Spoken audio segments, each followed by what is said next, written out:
Gold का market बहुत ज़्यादा वोलेटाइल है, कभी तेज़ी कभी मंदी।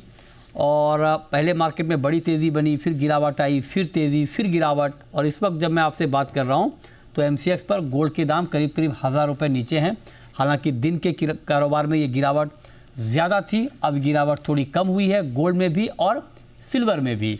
लेकिन हमारे साथ सुरेंद्र मेहता हैं इस पर बात करने के लिए, सेक्रेटरी इब्जा के अमित खरे साहब हैं और रवि दियोरा हैं। आप तीनों का बहुत स्वागत है। मेहता जी, मैं पहले प्राइस पर आऊँ उससे पहले मैं एक सवाल इंपोर्ट पे पूछ रहा हूँ सर। इतना इंपोर्ट कर लिया आप लोगों ने कि पूरा ट्रेड डेटा ही ख़राब कर, ट्रेड डेफिसिट ही बढ़ा दिया सर। मेन गोल्ड सिल्वर का इंपोर्ट ही है मेन कल्प्रिट ट्रेड डेफिसिट के लिए। नहीं, बिल्कुल आपकी बात दुरुस्त है, जायज भी है। लेकिन सर खरीदार भी तो पब्लिक ही है, वरना तो कोई ज्वेलर इंपोर्ट करता नहीं। और जिस प्रकार से पूरे मार्केट में एक फोमो क्रिएट हुआ गोल्ड और सिल्वर के प्राइस को लेकर, और इसी वजह से इतना इंपोर्ट भी हुआ। दिवाली में हमने देखा कि सेल भी ठीक ठाक हुआ, हालांकि ज्वेलरी का सेल कम हुआ और बुलियन और कॉइन का सेल ज्यादा हुआ। तो ये एक फियर ऑफ मिसिंग आउट था। लोग हर एक व्यक्ति गोल्ड और सिल्वर बाय करना चाहता था और लोगों ने वही किया। लेकिन ऑफ कोर्स जो इंपोर्ट के आंकड़े हैं वो हमारे दिवाली के सेल के आंकड़ों से मिसमैच है, तो हमें भी बहुत आश्चर्य है। इसका कुछ मतलब ये भी है कि कई ज्वेलर्स ने जो है वो गोल्ड को स्टॉक किया है, शायद प्राइस एप्रिसिएशन की सोच को लेकर, जो कि एक अच्छी इंडस्ट्री प्रैक्टिस नहीं है। अच्छा। और इसके लिए मुझे लगता है कि ज्वेलर्स को थोड़ा सा समझना भी होगा, क्योंकि मार्केट यदि ऊपर जाता है तो नीचे भी आ सकता है। ये आपने बहुत बड़ी बात कही। आप क्या कह रहे हैं कि कुछ लोगों ने स्टॉक करके रखा है?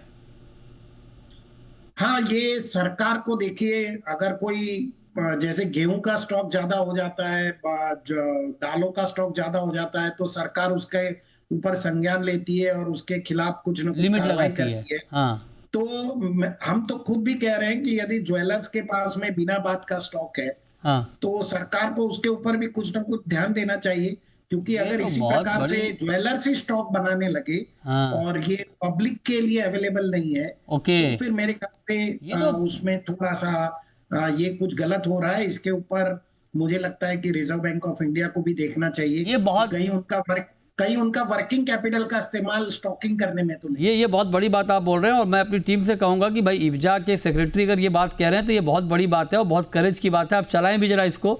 मैं अपने प्रोड्यूसर से कहूँगा कि आप चलाएं कि इब्जा ने गोल्ड स्टॉक पर सवाल खड़े किए हैं और इब्जा ने आशंका जाहिर की है कि कुछ ज्वेलर्स या कुछ प्लेयर्स गोल्ड का स्टॉक रख रहे हैं जो गलत है, और आप कह रहे हैं कि सरकार को इसका संज्ञान लेना चाहिए। ये बहुत बड़ी बात है सर। मैं आपसे जानना चाहता हूँ, क्या इसी का नतीजा तो नहीं है कि दिवाली में 2-2 लाख 2.5 लाख रुपए के भाव पर चांदी बिकी सर?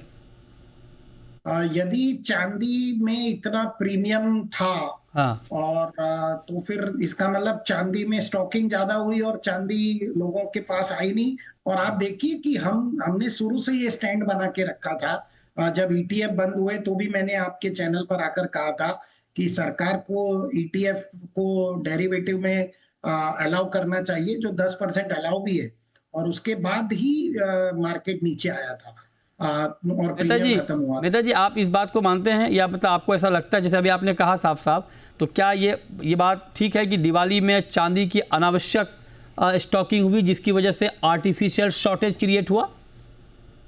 नहीं, स्टॉकिंग अनावश्यक हो सकती है, लेकिन प्रीमियम तो जेन्युइन था, क्योंकि वो तो जो सप्लायर थे वहीं से प्रीमियम नहीं, मैं प्रीमियम की बात नहीं कर रहा हूँ सर। मैं प्रीमियम की बात नहीं, जो चांदी नहीं मिलने की खबर आई थी, मान लीजिए आपको किसी को अगर 1 किलो चांदी खरीदनी है तो आधा किलो ही मिल रही थी, नहीं मिल रही थी, 4 दिन बाद मिल रही थी, तो ये जो शॉर्टेज वाली बात थी ये आर्टिफिशियल थी सर। प्राइस की बात नहीं कर रहा हूँ मैं, प्रीमियम छोड़िए। अगर किसी ज्वेलर ने चांदी नहीं दी है अपने कस्टमर को और उसने स्टॉक करके रखा है, तो ये गलत। नहीं, अगर किया है तो गलत है, लेकिन किया है ऐसा मैं जानना चाह रहा हूँ आपसे। जी बिल्कुल, हमें कुछ सूत्रों से पता चला है कि कहीं 2 टायर 3 टायर सिटी में इस प्रकार से किया भी गया। अच्छा, कुछ जगहों पर आप कह रहे हैं कि चांदी की अनावश्यक स्टॉकिंग हुई जिससे एक आर्टिफिशियल शॉर्टेज के हालात क्रिएट हुए। ये आपने बहुत बड़ी बात की। इब्जा एक बड़ा एसोसिएशन है, इब्जा के बहुत सारे मेंबर हैं और फिर भी आप ये बात कह रहे हैं तो बड़ी बात है सर। हम तो किसी दूसरी खबर पे आपसे बात करना चाह रहे थे, लेकिन आपने ये नई बड़ी खबर दे दी मेहता जी। तो इसके लिए इब्जा ने कुछ लिखा है सर सरकार को, आरबीआई को? जी बिल्कुल, हमने उसी वक्त आरबीआई को, दिवाली के समय ही हमने आरबीआई को लिखा था कि आप ये चेक कीजिए कि कहीं आपका वर्किंग कैपिटल का इस्तेमाल गलत तो नहीं। ये बहुत बड़ा बयान इब्जा के सेक्रेटरी सुरेंद्र मेहता जी दे रहे हैं और इसको हम चला भी रहे हैं और ये बड़ी बात आपने कही है। देखते हैं कि इसके ऊपर आगे क्या एक्शन होता है, आगे हम आपसे फिर बात करेंगे। लेकिन अब आता हूँ सर मैं गोल्ड प्राइस पे, और जब गोल्ड प्राइस पे मैं आता हूँ तो आप ज़रा बताइए सर कि बहुत ज़्यादा ऊपर नीचे हो रहा है, क्या चल रहा है? फाइनली गोल्ड कह रहा है कि सोना हूँ जाग के रहना, कब तक जगाएगा ये सोना? मृत्युंजय जी, मेरा मानना ऐसा है कि गोल्ड जो है $4000 का बेस बना रहा है और नीचे में आप देखिए, ऊपर में $4380 गया, उसके बाद 3887 स्पॉट मार्केट में आया, अब लगभग 4000 से $4050 के बीच में घूम रहा है। कुछ दिनों तक ये कंसोलिडेट होगा। थोड़े दिन में लोगों को ये लगने लगेगा कि अब $4000 गोल्ड का बेस है। जब ये 2000 से 3000 का बेस बनाया था, तभी भी इस प्रकार की ही सिचुएशन क्रिएट हुई थी। तो मेरे ख्याल से और 7-8 दिन गोल्ड इसी रेंज में रह सकता है, $100-150 इधर उधर। लेकिन अब 4000 का बेस बना दिया है, आगे कोई आशंका नहीं है मुझे कि गोल्ड बड़ी तेजी की तरफ जाने वाला है। क्योंकि मैं अभी भी मानता हूं कि यूएस के सारे डेटा बहुत ही खराब है। और यदि टैरिफ को लेके नेगेटिव जजमेंट आता है तो यूएस की आर्थिक स्थिति और खराब होगी और उनका जो डेट है वो 38 ट्रिलियन का 40 ट्रिलियन हो जाएगा। तो नेचुरली गोल्ड के दाम बढ़ने ही हुआ। राइट, बहुत शुक्रिया मेहता जी आपका हमारे साथ जुड़ने के लिए और गोल्ड की तमाम खबरों पर डिटेल में बात करने के लिए।